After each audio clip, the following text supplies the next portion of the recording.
তৃণমূল কংগ্রেসের নকল প্যাড ব্যবহার, অভিষেক বন্দ্যোপাধ্যায়ের সই জাল, প্রতারণার অভিযোগে ইতিমধ্যে গ্রেফতার করা হয়েছে তৃণমূল কাউন্সিলরকে। ঘাটাল পুরসভার তৃণমূল কাউন্সিলর বিভাস ঘোষ তাকে ইতিমধ্যে গ্রেফতার করা হয়েছে। তার বিরুদ্ধে ঘাটাল পুরসভার চেয়ারম্যান হিসেবে প্যাড জাল করে, সই জাল করে নাম ব্যবহারের অভিযোগ উঠেছে। যে পুরসভায় তিনি এখন শুধুমাত্রই কাউন্সিলর, সেই পুরসভার চেয়ারম্যান হিসেবে জলজল করছে তার নাম। কোন প্যাডে? তৃণমূল কংগ্রেসের নকল প্যাড, যা তিনি অভিযোগ করেছেন, যা তিনি ব্যবহার করেছেন, এবং সেই অভিযোগেই তাকে গ্রেফতার করা হয়েছে। প্রাক্তন চেয়ারম্যান বিভাস ঘোষ বিভিন্ন জায়গায় অবৈধভাবে টাকা তোলার জন্য ঘাটাল থানার প্রশাসন ওনাকে আটক করেছেন। আমরা আরও খুশি হব, বর্তমানে তৃণমূল যে সমস্ত নেতারা রয়েছে যারা বিভিন্ন টেন্ডার পাইয়ে দেওয়ার নাম করে টাকা তুলেছে, চাকরি পাইয়ে দেওয়ার নাম করে টাকা তুলেছে, এমনকি আবাস যোজনা থেকে শুরু করে ভাতা পাইয়ে দেওয়ার নাম করে টাকা তুলেছে, তাদেরকে যাতে আইনি ব্যবস্থা নেওয়া হয়।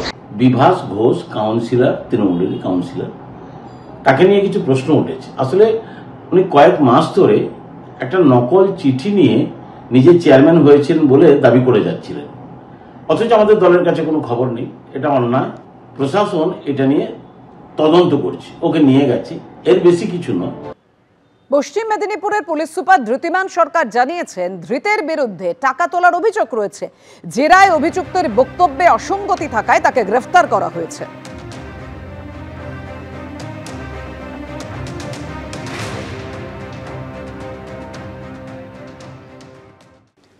দুর্গাপুরে নির্যাতিতার মার সঙ্গে ফোনে কথা বললেন ওড়িশার মুখ্যমন্ত্রী মোহন চরণ মাঝি। কড়া পদক্ষেপ নিশ্চিত করার আশ্বাস দিয়েছেন তিনি। নির্যাতিতার সঙ্গে কথা বলে তার শারীরিক অবস্থারও খোঁজ নেন ওড়িশার মুখ্যমন্ত্রী। আর এই প্রেক্ষাপটে বিজেপির প্রশ্ন, এ রাজ্যের মুখ্যমন্ত্রী এখনো কেন নির্যাতিতা বা তার পরিবারের সঙ্গে কথা বললেন না? নিশ্চিত ভাবে সেটাকে আমি তা পাই আমি ছাড়িবু নাই। আমি এটাকে দোষীকে দণ্ড পাইবা পাই আমি পুরা আম সরকার আমি তাଙ୍କୁ প্রেসার করিবু। দুর্গাপুর গণধর্ষণ কাণ্ডে নির্যাতিতার মায়ের সঙ্গে কথা বলে কড়া পদক্ষেপ নিশ্চিত করার আশ্বাস দিলেন ওড়িশার মুখ্যমন্ত্রী মোহন চরণ মাঝি। নিশ্চিত ভাবে সেটাকে আমি তা পাই আমি ছাড়িবু নাই। যে ফরমরে উঠা যাই পারিব, যেতে কঠোর দণ্ডিত করা ଯିବା ପାଇଁ যাহা অ্যাকশন নিয়া ଯିବା কথা প্রেসার করা ଯିବ। নির্যাতিতার সঙ্গেও কথা বলে তার শারীরিক অবস্থারও খোঁজ নেন ওড়িশার মুখ্যমন্ত্রী। ধীরে ধীরে দেহ টিকে সুস্থ হয়ে আসুଛି। पुलिस सिक्यूरीटी को पठा होती सब व्यवस्था में अरेंजमेंट करुचु से जमा चिंता कर ना। धैर्य धर बुझल। हाँ धैर्य धर, असीम साहस और सहित पुणी आउ थे सामना को आस, सामना कर। तुम सांगे ओडिशा सरकार पूरा अच्छा तुमको पूरा साहाय्य करेंगे आ दोषी निश्चित भाव में दंड पाइबे।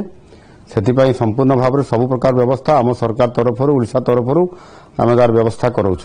शुधु जानार इच्छा যে ওড়িশার মুখ্যমন্ত্রী পুরীর সমুদ্র সৈকতে পর্যটকদের উপর যে ধর্ষণ হয়েছে তাদের বাড়ির লোকের সঙ্গে কথা বলেছেন নাকি অন্য রাজ্যে কেউ গেলে শুধু সেখানে কথা বলছেন? আমাদের এখানে পুলিশ আছে, অ্যারেস্ট হচ্ছে, অ্যাডমিনিস্ট্রেশন যা যা করার সব ব্যবস্থা নিচ্ছে। ওড়িশার মুখ্যমন্ত্রী ফোনে কথা বলতে পারলে যে রাজ্যে এমন ভয়ঙ্কর ঘটনা ঘটল, সেখানকার মুখ্যমন্ত্রী কেন এখনো নির্যাতিতা কিংবা তার বাবার সঙ্গে কথা বললেন না, প্রশ্ন তুলেছে বিজেপি। আজকে একটা ফোন পর্যন্ত করেননি, একটা তার মানবিকতা বোধ নেই মুখ্যমন্ত্রীর। একজন মেয়েকে তাকে ফোন করা কেমন আছে এই কাণ্ড দেখে আর মুখ্যমন্ত্রীর নীরবতা দেখে মেয়েটির প্রতি, আর কেউ কোনোদিন কোনো মেয়েকে পাঠাবে পড়তে এখানে? ওড়িশার মুখ্যমন্ত্রীর অবস্থানে খুশি নির্যাতিতার বাবা, উল্টো দিকে পশ্চিমবঙ্গ সরকারের ভূমিকায় অসন্তুষ্ট তিনি। উড়িষ্যার মুখ্যমন্ত্রী আপনার সাথে কথা বলেছে সব সময় এভরি পার্সন মুখ্যমন্ত্রী আপনার এসপি ডিএসপি ডিআইজি সবাই এভরি মোমেন্ট আমার খবর সব সময় নিচ্ছে, কেমন আছে, কি হয়েছে না হয়েছে, ভালোভাবে থাকো, ভগবানকে ডাকো, যত জলদি পারো সেখানে কাজ শেষ করে আমার উড়িষ্যা চলে এসো। আমি তো বন্ধু হিসাবে বাংলায় এসেছিলাম, বন্ধুকে কি করলো? পরিবার চাইছে দ্রুত সুবিচার। উল্টো দিকে গণধর্ষণ কাণ্ড ঘিরে রাজনীতিও তুঙ্গে। হিন্দোল দে ও অমিতাভ রথের রিপোর্ট, এবিপি আনন্দ। দুর্গাপুর কাণ্ড নিয়ে তোলপাড়ের মধ্যেই দিল্লিতে সাউথ এশিয়ান বিশ্ববিদ্যালয় ক্যাম্পাসে ছাত্রীকে ধর্ষণের চেষ্টার অভিযোগ উঠল। অন্যদিকে নিরাপত্তাহীনতায় ভুগছেন পুরুলিয়ার দেবেন মাহাতো মেডিকেল কলেজের পড়ুয়ারা। ওই কলেজের যে ক্যাম্পাসে ক্লাস করানো হয়, চিকিৎসা পরিষেবা দিতে তার থেকে 7 কিলোমিটার দূরের ক্যাম্পাসে পড়ুয়াদের যেতে হয়।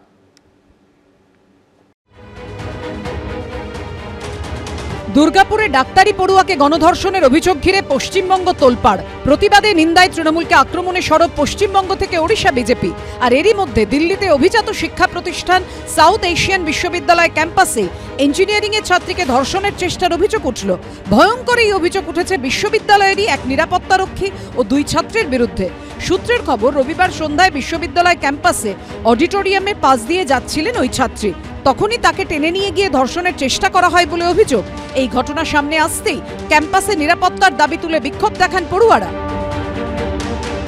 যে গেটটা আমরা এই মুহূর্তে দেখতে পাচ্ছি, গেটের উপর পোস্টার লাগিয়ে রেখেছেন ছাত্ররা, উই ওয়ান্ট জাস্টিস, এবং জাস্টিস চাই, এবং যারা দোষী তাদের বিরুদ্ধে ব্যবস্থা নেওয়া হোক। কেন কি এখন অবধি কাউকে অ্যারেস্ট করা হয়নি? দাবি করছেন এখানকার ছাত্ররা কি যারা দোষী তাদের বিরুদ্ধে ব্যবস্থা নিতে হবে। Matter is under investigation. Police has already registered the FIR. Our committee is also looking into the matter very seriously. Our whole management is sitting and talking about how to further go about it.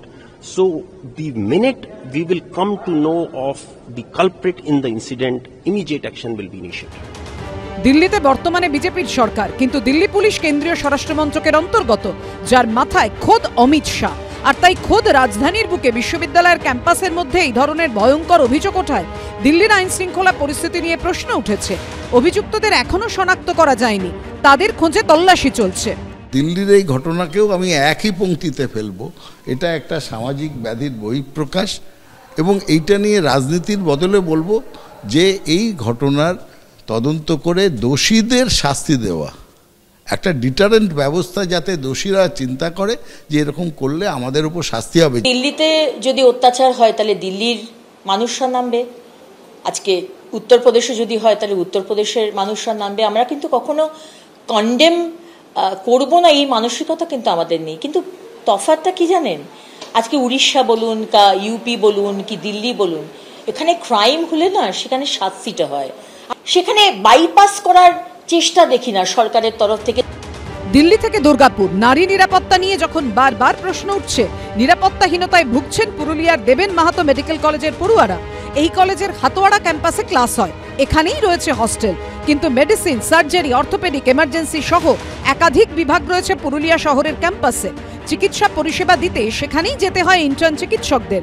আর পুরুলিয়া শহর থেকে হাতোয়াড়া ক্যাম্পাসের দূরত্ব প্রায় 7 kilometre. ফলে রাত বিরেতে যাতায়াত করতে সমস্যায় পড়েন চিকিৎসক পড়ুয়ারা। আমাদের মহিলা ডাক্তার সহ সমস্ত ডাক্তারদের যাতায়াতের সমস্যা, রাস্তায় রাত্রিবেলা অন্ধকারে যাতায়াতের সমস্যা। রিসেন্টলি দুর্গাপুরে একটি মেয়ের সাথে অনভিপ্রেত ঘটনা ঘটেছে।